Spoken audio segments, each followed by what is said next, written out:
Olá, eu sou o Rodrigo Belmonte, nós estamos no lacconcursos.com.br e agora a gente vai conversar sobre educação. Dentro da ordem social existe um tema, na verdade, que não é só educação, educação, cultura e desporto, está tudo junto na mesma sequência, e a aula de hoje a gente fala sobre educação primeiro, depois cultura e aí vai falar sobre desporto. Onde é que encontra essas informações da Constituição da República? Aqui, no artigo 205 ao 217. Lá a gente fala de aspectos gerais da educação, cultura e desporto, financiamento, obrigações de cada ente federado e informações importantes para a sua prova. Vamos começar pela educação, então. A Constituição Federal, no seu artigo 205, trata a educação como direito social de todas as pessoas. Perceba que quando a gente fala em direito social, a gente está falando, tem que lembrar, do artigo 6º da Constituição Federal de 1988. Logo depois do artigo 5º tem aquele artiguinho pequenininho, o 6º. Ele está entre o artigo 5º, que é um gigante, e o artigo 7º, que é outro gigante da Constituição. E lá no artigo 6º a gente tem as informações básicas e iniciais sobre direitos sociais. Dentre eles nós temos a educação. E é um direito humano de segunda geração. Acesso à educação são direitos humanos de segunda geração. Nós não podemos ignorar isso. De forma alguma, de forma alguma. Sem educação um país nunca crescerá. A educação muda a vida do ser humano. Sim, a educação muda a vida do ser humano.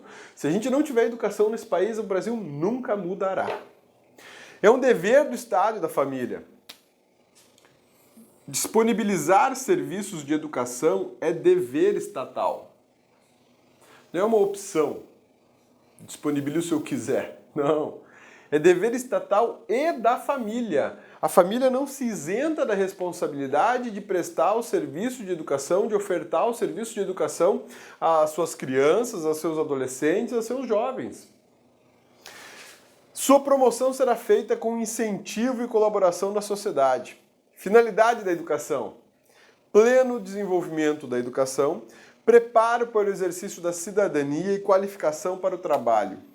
Isso aqui é um ponto bem interessante, né? Qualificação, ou melhor, preparo para o exercício da cidadania. Você está entendendo por que agora, você está entendendo agora por que eu falo que a educação muda a vida do ser humano? A educação pode mudar o país por causa disso, porque ela prepara para o exercício da cidadania. Essa é uma garantia constitucional que nós temos, que toda a educação no país será voltada para a promoção da cidadania. E cidadania é um conceito muito amplo, um conceito contemporâneo. Eu não posso pensar em cidadão só aquele que tem um título de eleitor. Isso é cidadania eleitoral. A gente está falando de uma cidadania constitucional muito mais ampla, abrangente e sintonizada com a realidade dos países do mundo na atualidade. Então, falar em cidadania é falar em acesso à educação. Falar em cidadania é falar em consciência política. Falar em cidadania é falar da participação do indivíduo na administração político-administrativa de um país. E eu não consigo fazer isso sem educação. É impossível fazer isso sem educação, né? A qualificação para o trabalho. Durante muito tempo você frequentou escola aprendendo a decorar fórmulas matemáticas, fórmulas químicas, fórmulas de física e devia se perguntar como eu me perguntava.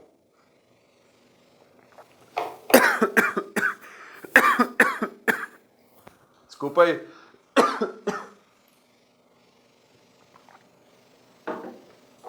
O que eu vou fazer com essa fórmula matemática? O que eu vou fazer com essa fórmula química? O que eu vou fazer com essa fórmula física, né? Só depois de muito tempo que eu fui entender que aquilo eram meros exercícios para desenvolvimento de raciocínio e que eu só usaria aquelas fórmulas se eu fosse me dedicar a alguma atividade daquela área. Mas eu precisava aprender aquilo para expandir o meu raciocínio. Sim, é igual exercício físico. Quanto mais exercício físico você faz, mais você fortalece sua musculatura. Os cabeção não é diferente. Quanto mais você usa, mais musculatura cerebral você terá. Então não reclame daquelas contas malditas que você tinha que fazer em provas de física, porque aquilo de forma direta ou indireta estava tentando te qualificar e te preparar para o trabalho.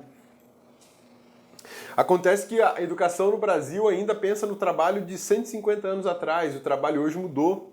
né? O trabalho hoje ele é eletrônico, ele é virtual, ele é instantâneo. As respostas têm que ser imediatas, elas não são demoradas, né? Todo mundo é extremamente antenado, ligado, plugado, e as escolas não estão preparadas para isso. Mas nunca! Nem! Escolas não estão preparadas para isso. Ainda dão exemplozinhos de crianças que vão com moedinhas comprar fruta na quitanda para a mamãe. Acabou, isso não existe mais. Todo mundo usa cartão, todo mundo usa pagamento online, transferências bancárias online. A educação tem que se atentar para isso. Aí sim ela vai estar preparando para o trabalho, né? A gente estuda o português como matéria principal nas escolas. O português é matéria principal nas escolas, 95% das escolas. Quando é que nós vamos encarar o inglês, o espanhol e o francês como matérias principais nas escolas? Porque o mundo é globalizado. O chinês, por exemplo, eu moro em Anápolis, uma cidade do interior do Goiás, uma cidade economicamente muito forte. Lá, com tranquilidade, você encontra basicamente 3 idiomas.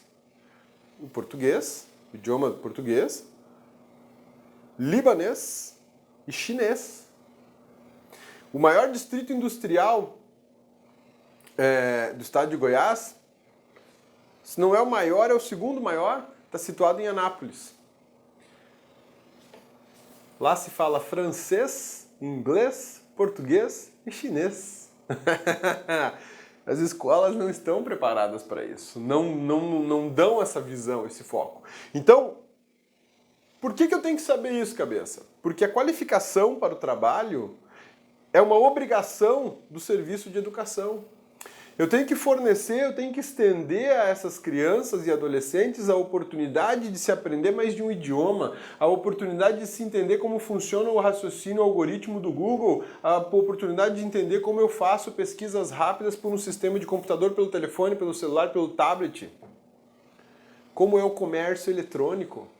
Qual é a matemática utilizada para você construir um site, para construir rotinas de funcionamento automático de respostas de um site? Como é a matemática utilizada para construir um software que atende o seu telefone e te dá respostas automatizadas? É isso que é qualificação para o trabalho hoje. Eu não posso mais estudar ciências nas escolas dissecando lagartixas apenas. Não, eu tenho que estudar ciências nas escolas pensando em alimentos transgênicos, pensando na manipulação de medicamentos, qual é a química utilizada para um medicamento que vai usar na dor de cabeça, que vai aliviar a tensão pré-menstrual das mulheres. Nada disso é falado em escolas hoje. Por isso que o Brasil é um país atrasado. Né? Ô cabeça, você tá muito bravo. Não, filho, não tô bravo, não. Essa é uma das partes que eu mais gosto da Constituição. A ordem social. Porque ela trata de temas que são muito próximos a todos nós e muito caros para todos os brasileiros. Né? Educação, pô. Educação é algo que a gente tem... Antes de nascer, a gente já está tendo educação. E a gente tem que viver com a educação até o dia que falecer. Né? E para quem acredita em reencarnação, a gente vai para outro lugar buscando mais educação para quê? Para crescimento pessoal, intelectual, profissional e por aí vai. Né? Ensino será ministrado com base nos seguintes princípios: igualdade de condição e acesso e permanência na escola. Liberdade de aprender, ensinar, pesquisar e divulgar o pensamento, a arte e o saber.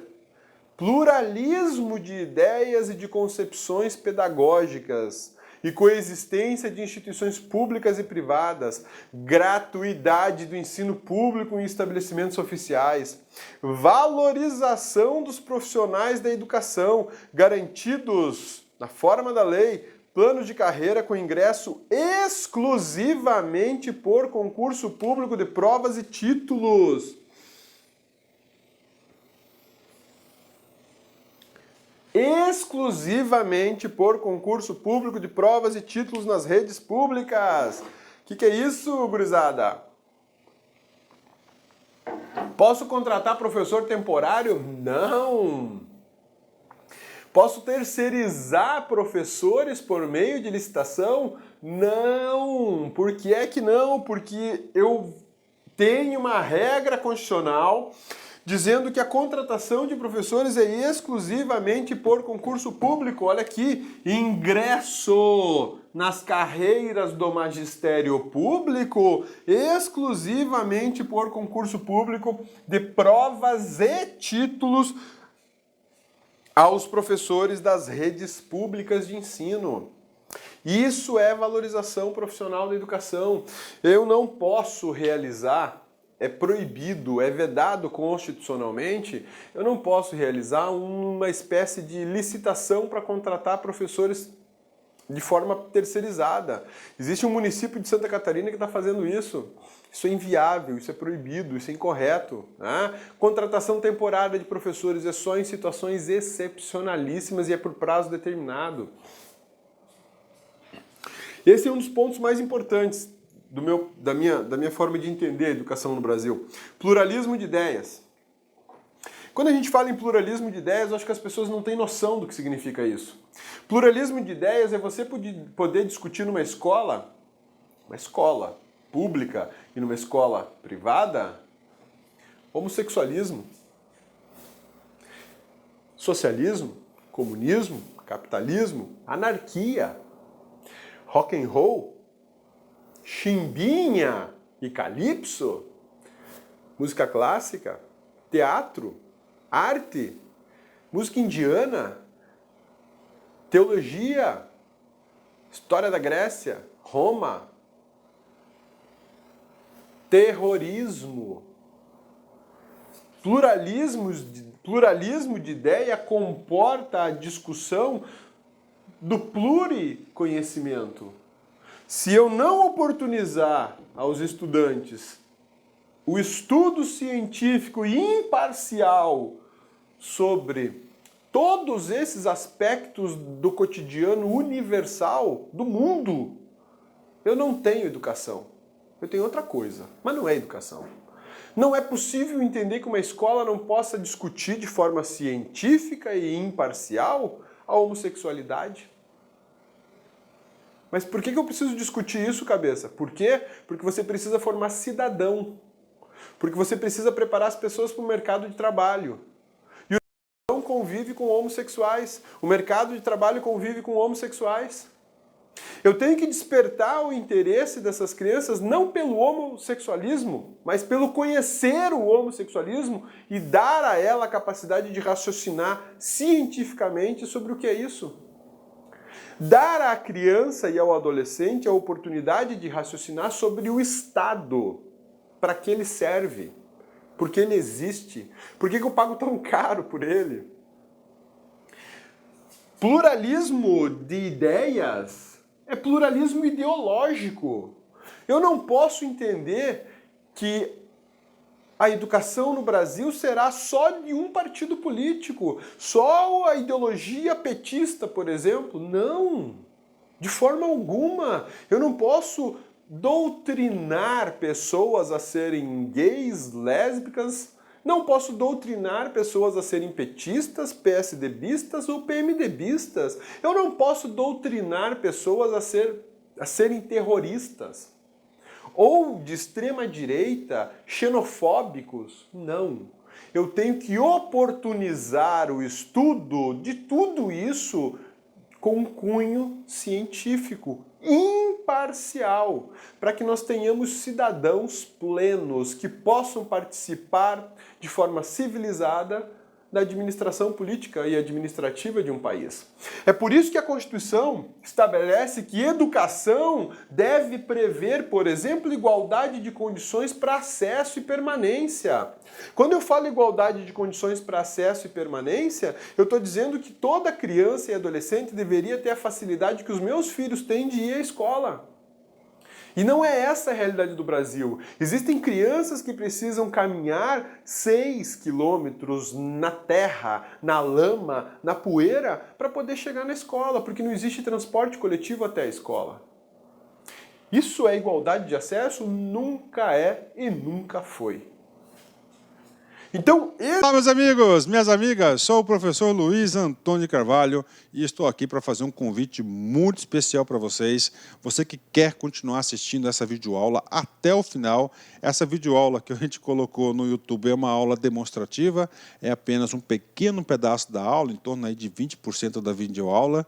E nós aqui da La Concursos fizemos uma isolada, uma super isolada do professor Rodrigo Belmonte. O professor Rodrigo Belmonte, ele gravou a Constituição Federal aqui no La Concursos, tá certo? A Constituição é o único site do Brasil que nós temos a Constituição Federal artigo por artigo, gravado, artigo por artigo. É o único curso que nós temos, você pode ter certeza que é o único curso que tem esse nível de detalhamento e aprofundamento dos assuntos da Constituição, ou seja, é um curso realmente aí na qual o aluno aprende para a vida toda, não tem auto-engano, é um curso realmente com profundidade necessária para que você seja aprovado no concurso, né? Então aqui, professor Rodrigo Belmonte, Direito Constitucional, artigo por artigo na Constituição, investimento apenas R$ 80, prazo de acesso aí 60 dias, 80 horas de curso, né? 80 horas de curso, a quantidade de aulas atualmente são 92 aulas, nessa isolada aqui do professor Rodrigo Belmonte. Gostou? Então, curta esse vídeo aí, clique aqui embaixo, você vai ser direcionado no site da La Concursos para você fazer a sua matrícula na isolada do professor Rodrigo Belmonte. Clique lá.